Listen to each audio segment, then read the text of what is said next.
Welcome to Social Capital Expert, a show where we discover the value of social capital and how cultivating strategic relationships is critical to our success. In each episode, your host, Sarah Frances McDaniel, will explore the stories of fascinating people from all over the world to better understand how their ability to build relationships has led to their success. We will uncover tips, tricks, and practical ways that you too can become a social capital expert. Dennis, I just want to thank you for being here today and would love for you to just introduce yourself to the audience. My name is Dennis POLK. I am a trial lawyer that has practiced law for 41 years and some odd months. During that time frame, I've had the good fortune to have represented, by and large, people who are construction professionals or related in the construction industry. I have been instrumental in the development of legislation over time to try to address and deal with construction defects and claims affecting construction professionals. I actually try cases, and I'm in trial probably 10 to 12 times a year, and almost always dealing with construction defects or insurance coverage issues surrounding construction claims. I've had the good fortune to work with a number of people. I was going to tell you, so you're the attorney that when we're watching TV, you're the one that's actually in the courtroom doing all that stuff. I'm on the other side of the TV lawyers. That's one of my particular, I guess it's like an adverse passion, because I think television advertising for lawyers demeans the profession, something I speak out.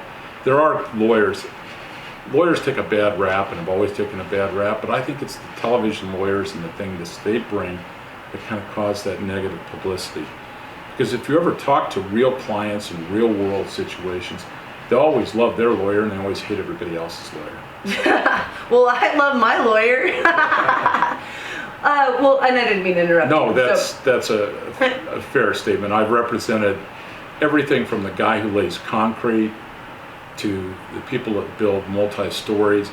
I've been all over the United States dealing with construction defect issues. I've spent most of my time in the Front Range in Colorado, but I get hired often to go and address, especially insurance coverage issues. Right now, everybody's heard about the famous tower in San Francisco that's disappearing into the earth. Yes. Next week, I'm going to be out there dealing with that. Oh my gosh. So it's always a new challenge and a new event every day. And I love to call you the godfather of construction litigation. I mean, the first time I met you, Dennis, you came into a board meeting, and you were talking about the construction defect and what was happening and the fight. You were on that fight big time, and the depth of knowledge and understanding about and passion about what you were addressing and how you were working to do what was right for our community and the builders, and it was really inspiring. And I thought, I've got to know more. You made something that seems sort of outside of my normal realm, but yet it's very important, but it seemed so real and close that where I was like, I've got to know more about how this is happening. Well, let me tell you, it all comes about in my mind. My parents were people of humble origin. My dad worked as a general brewery worker at Coors. My mom was a nurse at Ridge Home Regional School. And if it weren't for the gateway of home ownership, they would never have been able to send their kids to school. They never would have been able to accumulate things such that they could have had a meaningful retirement. They took great pride in their home and the importance of acquiring a home. As a result of that sort of pathos, I guess, part of my being, I represent construction professionals, and they're constantly under attack. And no one ever sets out to build a bad house, a bad condo, but we're dealing with an imperfect media, and they need good and competent legal advice. And so I was driven towards this notion of home ownership and protecting the right to acquire home ownership, because frankly, a lot of the plaintiffs' lawyers, they don't think of the consequences of their act, because every time they sue a builder, it drives up the housing costs for the next home and the next home and the next home. And no one should ever have to be in a position that simply because a house has a defect or a problem in it, that owner ends up getting that house, plus a Winnebago, plus a whole lot of other attributes that aren't really related to the home ownership. So it is from that kind of passion that I look at it. If my dad had not had the availability of his Veterans Administration benefits, he couldn't have afforded to buy a home. Right. My parents could not have bought a home in today's market, and costs and housing. That said, our housing, and I've had good fortune to look at housing issues all over the world, very rarely does somebody ever have the opportunity to actually own a home, and it is the gateway to almost all success in our country. So that sort of drives my passion and feelings for construction professionals, and they're good people and they work hard. See, and it's interesting that how I can just hear the passion, and it's fun to understand more about what drives your initial. I was one of the things I wanted to get to at some point was where does your motivation come from? Where does that? So you kind of led right into it, and even in the end of what you just shared, ultimately it comes down to your care for the people. And I think that's where this whole podcast and vlog is geared towards, is really just getting to the base of social capital being the value and the power of our network, and the relationships that we build really being the foundation of our success, and sometimes the catalyst, and sometimes the result. I mean, really the relationship piece of it can kind of be in all pieces of our success in all areas of our life. And how you've just even brought the whole thing full circle, that you do what you do every day because of the people that are represented on the other side. That's amazing. I really regard most human endeavors, the thing that we have forgotten is they're relationship driven, relationship based. I'm a harsh critic of internet and voicemail and Right. things like that. I was going to ask you a little bit more about that too. Because it eliminates the ability to talk.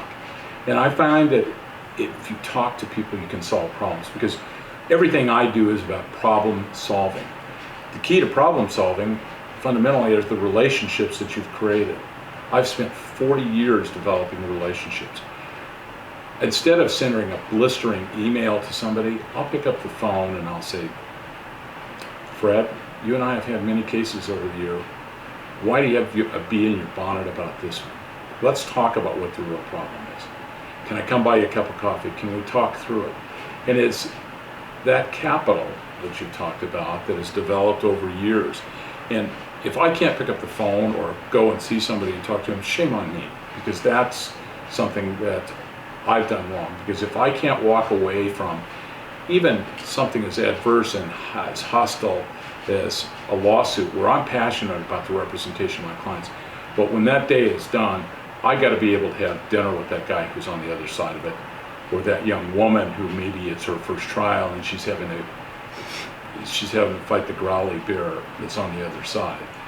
And so I need to be able to develop, because that person, although they're adverse today, they may be my next friend tomorrow. And everything is based upon establishing that kind of speaking relationship. That said, I don't think there's anybody in the Denver community that would ever say I'm a pushover or I'm easy, because that's just not the way things are. No, I wouldn't imagine so. But when I step back, and I do have a life outside of being a lawyer, and I look at that and I say, is this the way I would want someone to speak to my son or my daughter-in-law or somebody like that? And if I'm not doing that in the same way I'd expect it, then I've done something wrong. So I step back, because everything is developing, that collateral, that value in that relationship, because the tables are always turned, and you need to remember that someday you may need a favor. I have this theory of friendship. And I just have to tell you, you're dropping wisdom like it's change right now. I hope that people are picking up on the wisdom and the things that are coming here. There's so many, just in the one thing that you've just talked about, there's so many pieces that are so key. It was the point about it's in every piece of those moments of engaging with those people, you're thinking about how this impacts and comes full circle, and how you're treating. So it's in all of these small individual moments, and yet it's also in this huge big picture of what ultimately is going to come, or how this might be if it was your family member in this situation. And I think those are such key pieces in building social capital, that as people are listening to the show or watching this show and they're saying, like, how do I increase my influence? this is someone who has such incredible influence in this community and in this industry, even in the nation.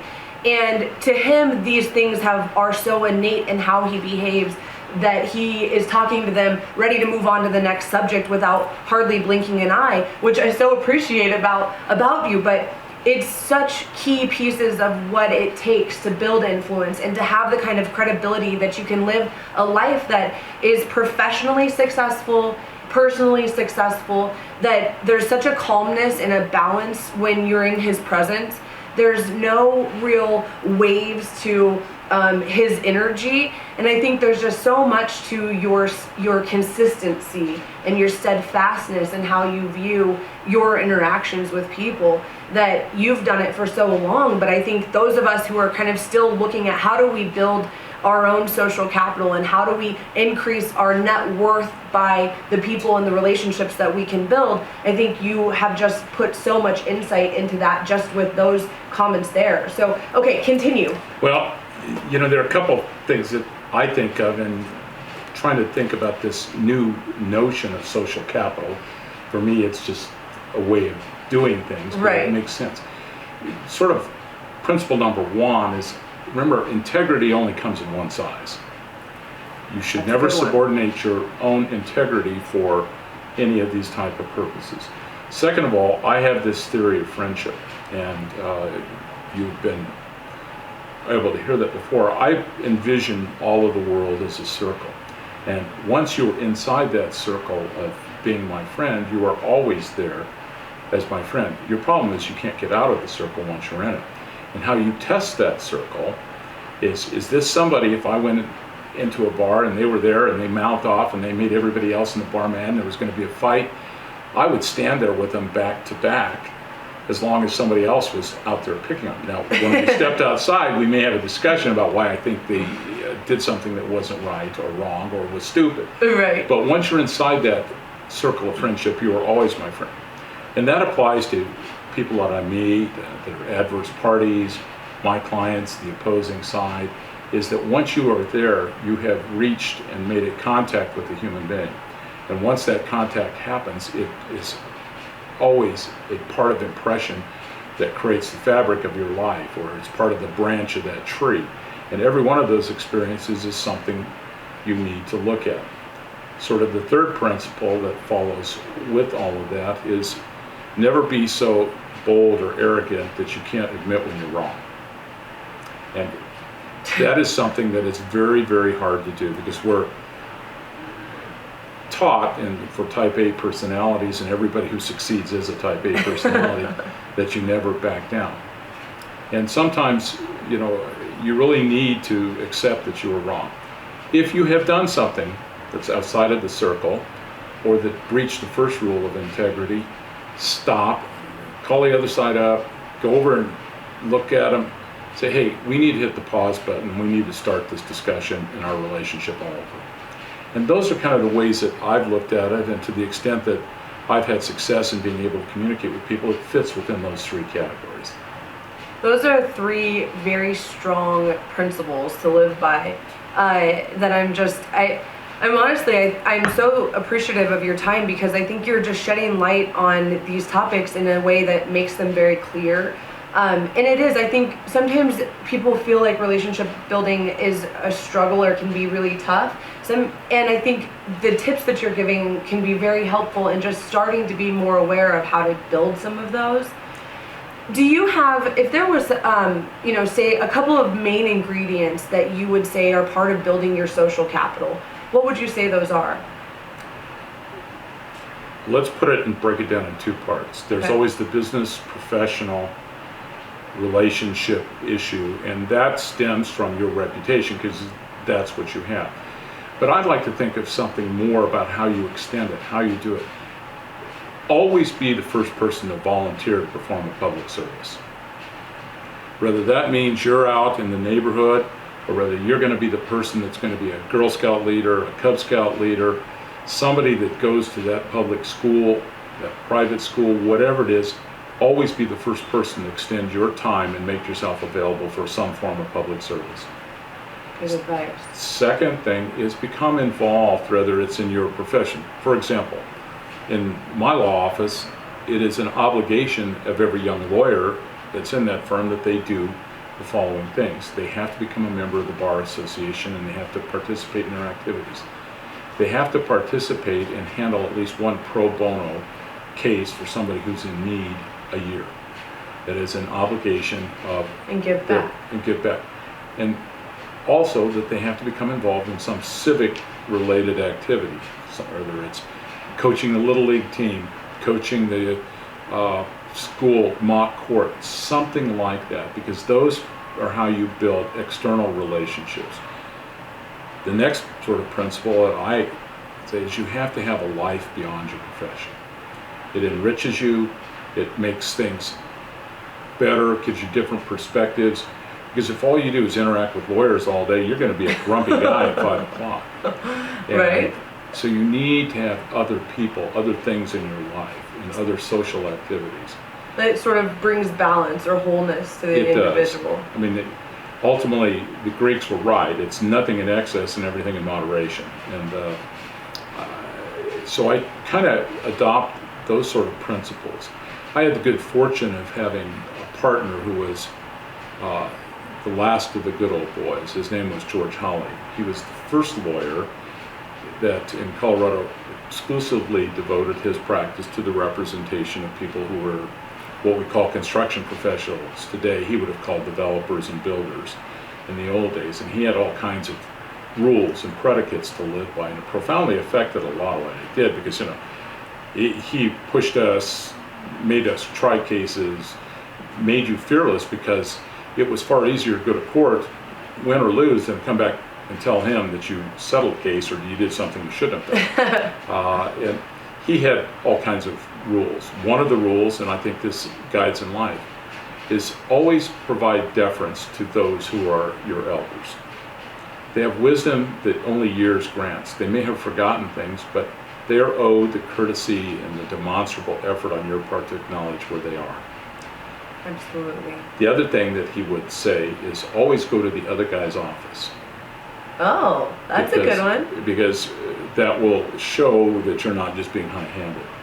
Now you may not agree, or it may be other reasons, and it conflicts sometimes with show the older person deference, because if you're the older lawyer, you want people to come to you. But it's always go to the other guy's level. Interesting. And it's easier for them to be comfortable if they're sitting behind their little metal desk rather than in front of your big wood desk to reach a comfort level. That's great insight. And then the other thing is, if you're going to talk to a construction guy and you want to see what's going on, go out to a construction site. See what it's really like. Yeah. Get a feel for it. Step out there. Get a little dirt under your fingernails. Right. And all of those kind of lean towards that piece of being genuine and caring about the other person. Having some genuine interest in making that a win-win for both sides. Sure, and I think one of the most remarkable talents, I won't tell you, he's the president of the holding corporation, one of the largest builders in the country that's based here in Denver. He has an incredible face-name recognition ability. I think it's really important that you learn and develop the skill of being able to, whether it's by a mnemonic or something else, try to remember people's names. It's the most important word to them, right? Right. It's like the only thing they love to hear above all else. And if you don't remember anything else, do that.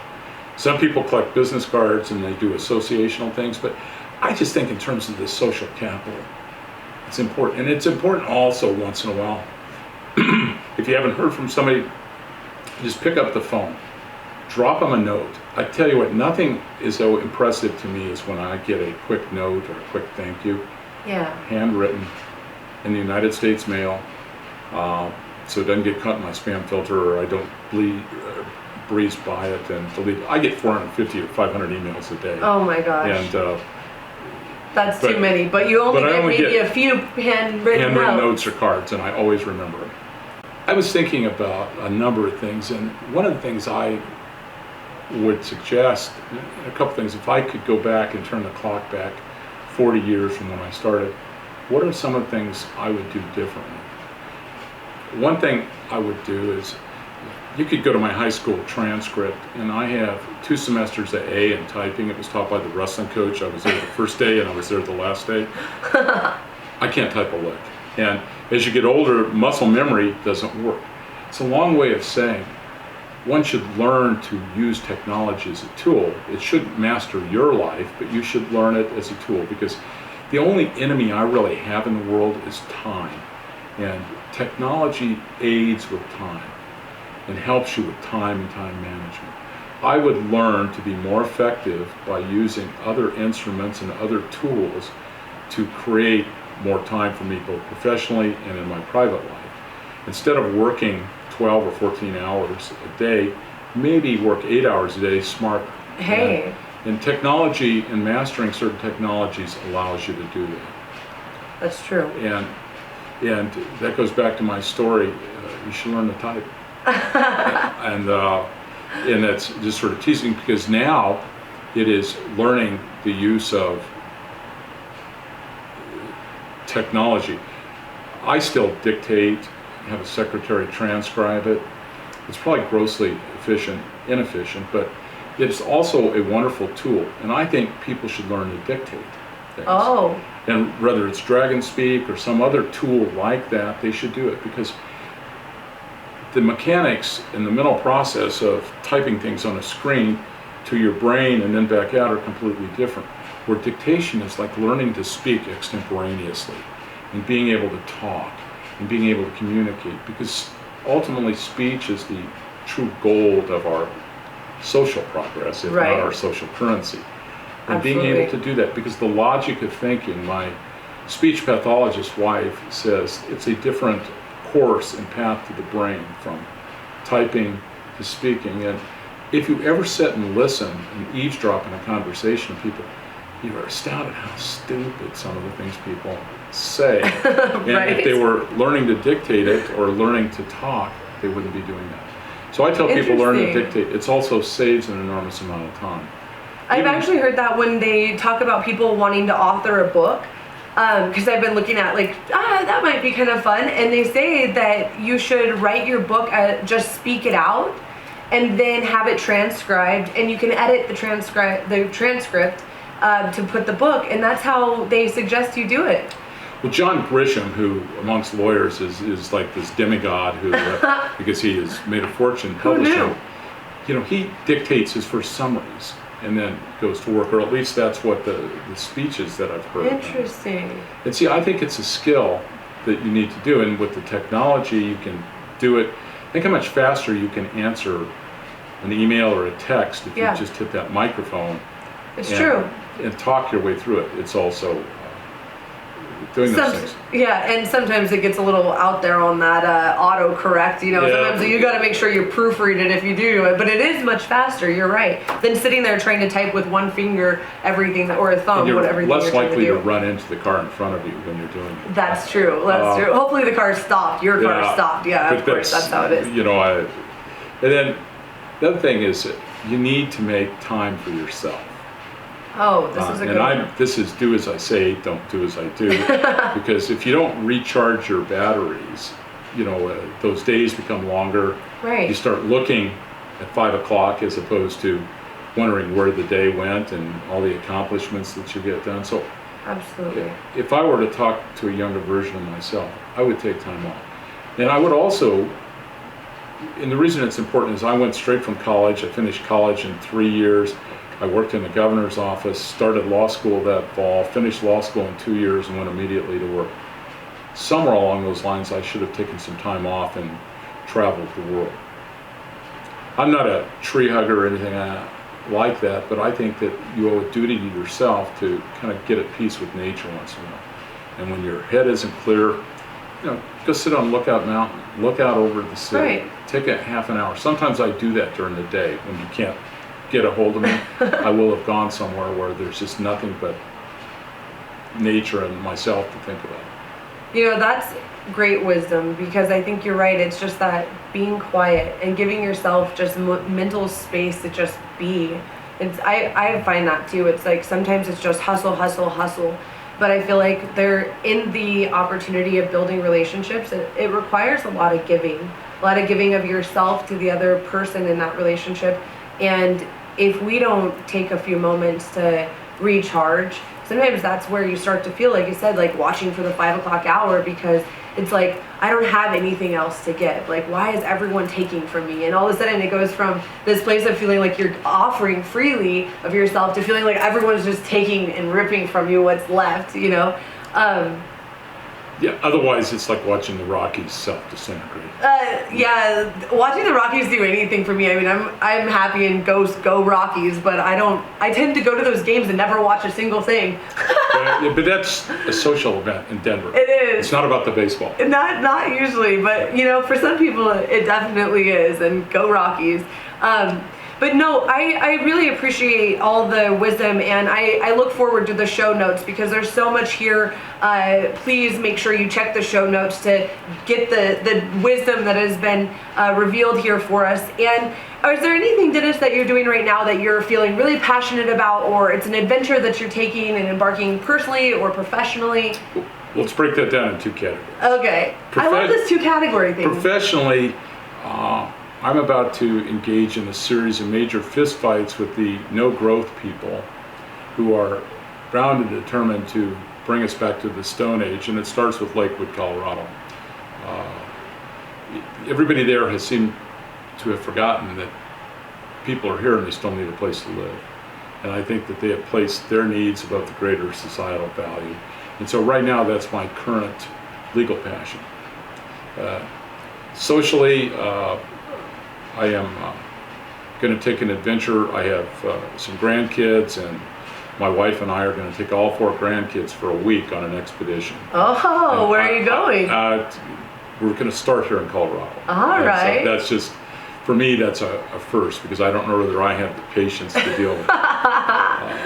And then I'm trying to complete a book that I've been writing with, my part of it's done, with a guy who's a professor at the University of Michigan Center for Social Science Research. Okay. And it is it's an analytical piece about the both economic and social costs of civil litigation. And wow. You know, he's been doing his, because he's a professor, so you know, you can spend a month arguing with him whether something should be a comma or a semicolon. And it is my hope to have that finished by the end of the year. Wow. Well, we will add that in the show notes as well as soon as that has come to completion and is released. Congratulations. That'll be fun. And is there any final words of advice or thoughts or any key sort of things that you would give or share with our audience as your last kind of word? If I were talking to people who are construction professionals, it's like the old Dan Reeves commercial, you know, pay me now or pay me later. Whether it's somebody like myself, don't try to do it yourself. This is the one area where competent lawyers can really protect you. If you spend the money on the front end, and it really isn't that expensive, right, you will avoid all kinds of pain and agony later on. Even if it's as simple as having somebody review your insurance policies, somebody looking at your construction contracts. It is really, really important today in our litigious society that you be pre-armed, because the best planning you can do is to plan for the worst and then never have it happen. Right. So if I could encourage the audience to not try to be perform your own appendectomy. You may have saved $500 or $600, but in the end, the difference in even your insurance policies and having to spend quality time with me or someone like me is a lot more painful than if you'd have solved the problem in front of you. Well, that's great advice. And Dennis, thank you again for being here. I'm so appreciative of your friendship in the industry, and I just look forward to more people having the opportunity to get to know more about Dennis and how relationships can really drive our success in life. Thank you. That's all for this episode of Social Capital Expert. Please visit socialcapitalexpert.com for show notes, additional episodes, and to see who will be visiting us next on the show. Also, be sure to check out our upcoming Social Capital Mixers. These are events where we can connect in person to build social capital. Thanks for listening, and we look forward to having you join us for the next episode.